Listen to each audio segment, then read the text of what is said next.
following the turbulent years of the Revolution and the Civil War, a new state was born. In December of 1922, the Soviet Union was officially established. Its citizens celebrated the beginning of a new era as they began building what they believed to be the best country in the world. And its film studios immortalized the events of those historical days.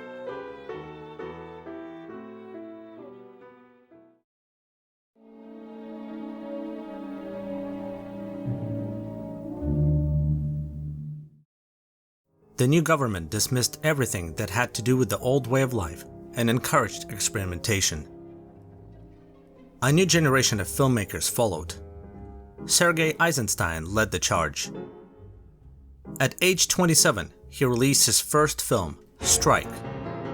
This bold experiment produced a template for many future films about the revolution.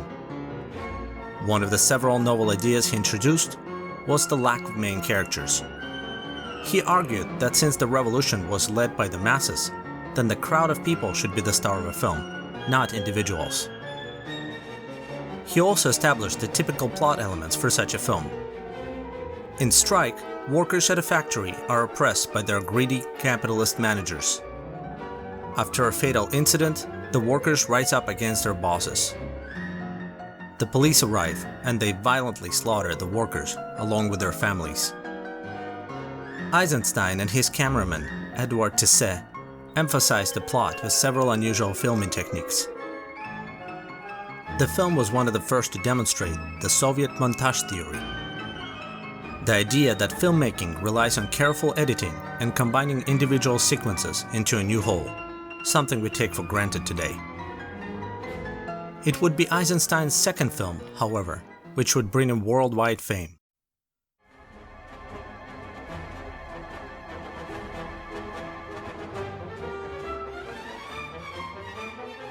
Battleship Potemkin is considered the archetypical example of Soviet revolutionary cinema.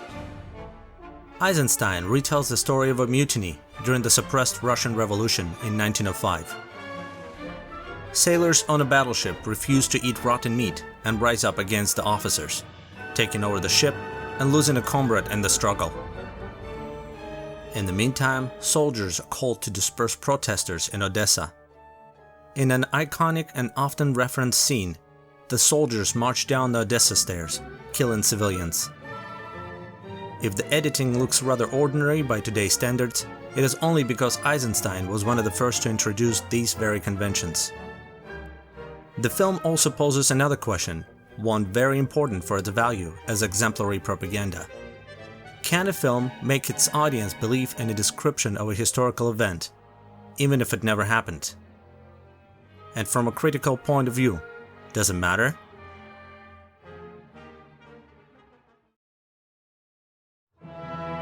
Eisenstein rounded up his trilogy of films about the revolution with October, also known as 10 Days That Shook the World, co-directed by Grigory Alexandrov. The plot takes the viewer through the uneasy times of the Russian Provisional Government in 1917 in a pseudo-documentary manner. Through the use of the camera, Eisenstein and other filmmakers exaggerated certain events of the revolution, blending fact with fiction and creating mythology out of history. Eisenstein's famous depiction of the assault on the Winter Palace in the film's climax, showing a minor skirmish as a violent battle, entered the public conscience and for a long time was presented as historically accurate. The film's themes are similar to Eisenstein's previous works.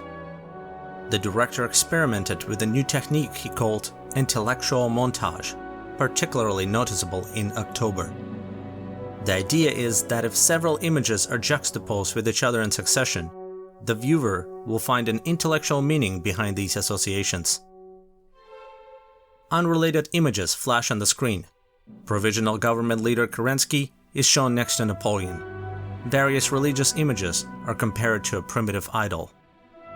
As its name suggests, the intellectual montage requires thinking and knowledge on the viewer's part to understand the references.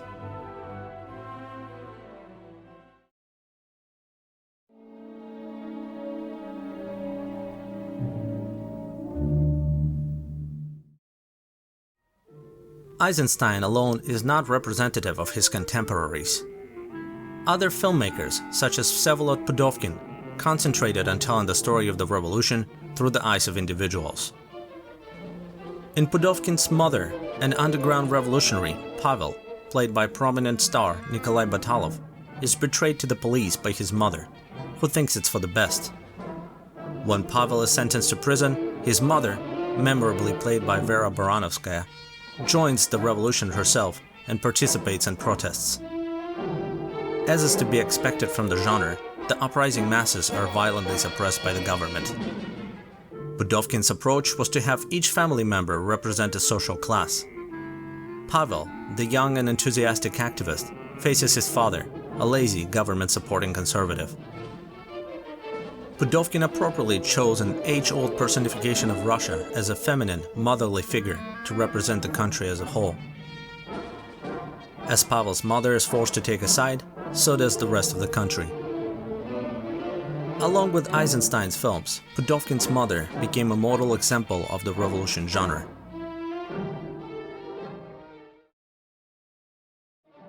A short time later, he followed it with The End of St. Petersburg, co-directed by Mikhail Doler.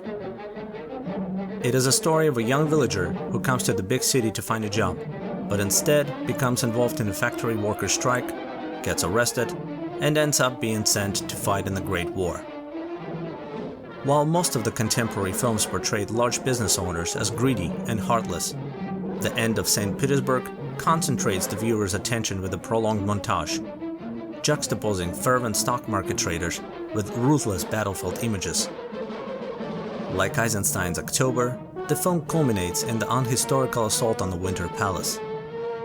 The nameless yet memorable characters stay in the background of the film's historical events.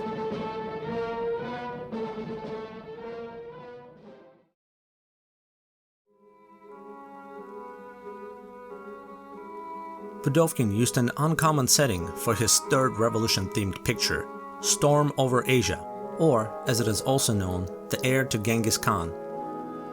A young and stoic Mongolian nomad angers a wealthy fur merchant.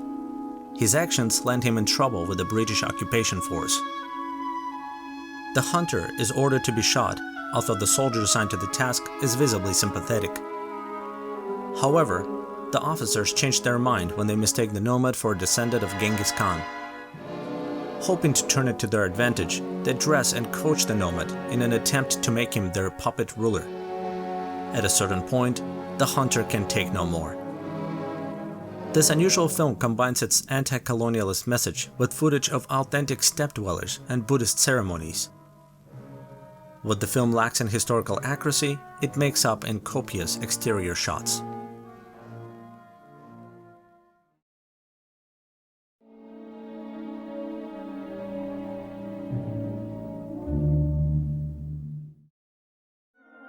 One of the more unorthodox filmmakers of the era was Alexander Dovzhenko.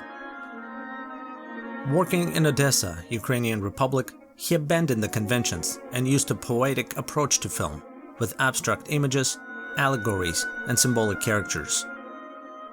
Zvenigora, his 1927 film, is an excellent example of his recognizable method. A mystical old man claims that a great treasure is buried under a mountain, and that it must be protected at any cost. Seemingly immortal and ever-present, the old man fights invaders in every time period at once. The story, told in flashbacks, parallels important points in Ukrainian history. Eventually, the old man is shown as having two grandsons, the hard-working Timosh and the superstitious and cowardly Pavel. It doesn't take much to figure out which one of them represents the Bolsheviks. The old man is conflicted between the two, inevitably making the right choice at the end.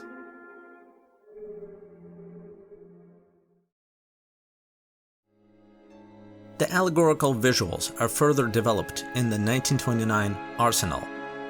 In Dovzhenko's world, people are frozen still before they are freed by the revolution. World War I is a surreal image of a crazed German soldier and of abstract silhouettes. A white army officer points a gun at his opponent, but is unable to fire a single shot. And a Bolshevik soldier is impervious to a hail of bullets. The topic of the Soviet Revolution in Ukraine must have been close to heart for Dovzhenko, seeing as he participated in the actual events on the opposite side.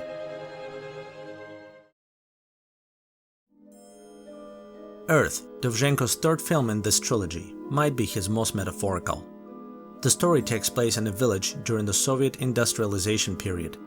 Semyon Swashenko, an actor with prominent roles in Zvenigora and Arsenal, returns as the young and cheerful villager Vasil. The local residents pour out onto the street in anticipation of their first tractor. Vasil is particularly enthusiastic about collectivization of labor. But others, including his old-fashioned father and the local kulaks, are opposed. The presence of an unpleasant village priest adds an atheistic message. In a metaphorical montage, Dovzhenko takes a risk by showing a woman's vulnerable emotional state through the use of nudity. For a film with a pro-industrialization theme, it permits a number of debatable moments, such as the unflattering way in which the men repair their tractor. Whatever the case may be, the tragic plot is secondary to the poetic visuals of wheat fields, apples, and rainfall, influencing future generations of the Soviet avant-garde.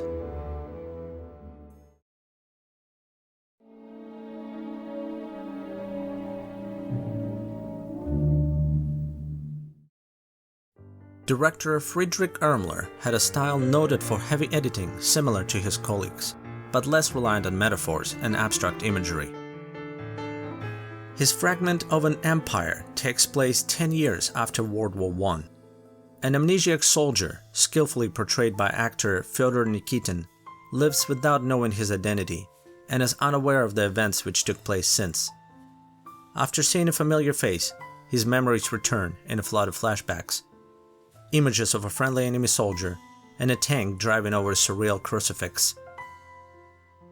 Remembering that he had a wife in St. Petersburg, he travels to the city, but is confused and overwhelmed by how much the country changed in a single decade. New symbolism, new architecture, new fashions, and a new currency.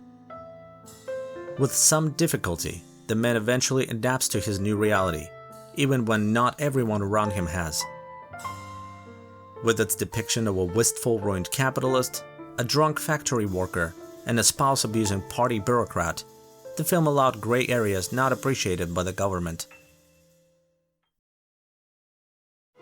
Most films of this era portrayed the White Army and other enemies of the revolution as emotionless, heartless, cruel killing machines, or, at best, as a clueless relic of the past. Yakov Protazanov's The 41st showed a captured enemy officer in a humane light. The film is also notable for its warrior woman protagonist. During the Civil War, a company of Red Army soldiers crosses a deadly desert near the Aral Sea.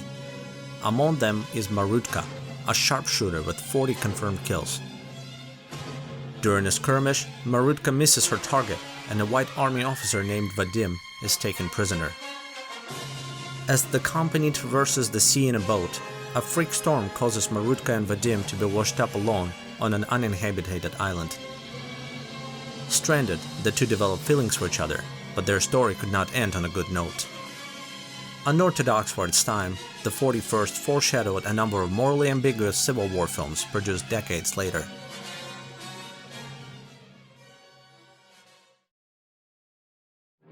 Civil War pictures set in barren desert environments bore a new genre. Featuring horses, gunfights, trains, and bandits, they became known as Easterns, taking their influence from the Western genre films.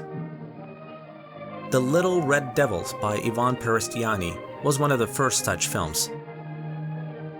Two young orphaned siblings and a street performer joined the Red Army and proved their worth through daredevil reconnaissance missions, even managing to capture an important enemy general. With its unrealistic plot, non-historical content, and comical portrayal of the White Army, the film was nothing more than propaganda. But the adventure elements ensured its popularity for years to come.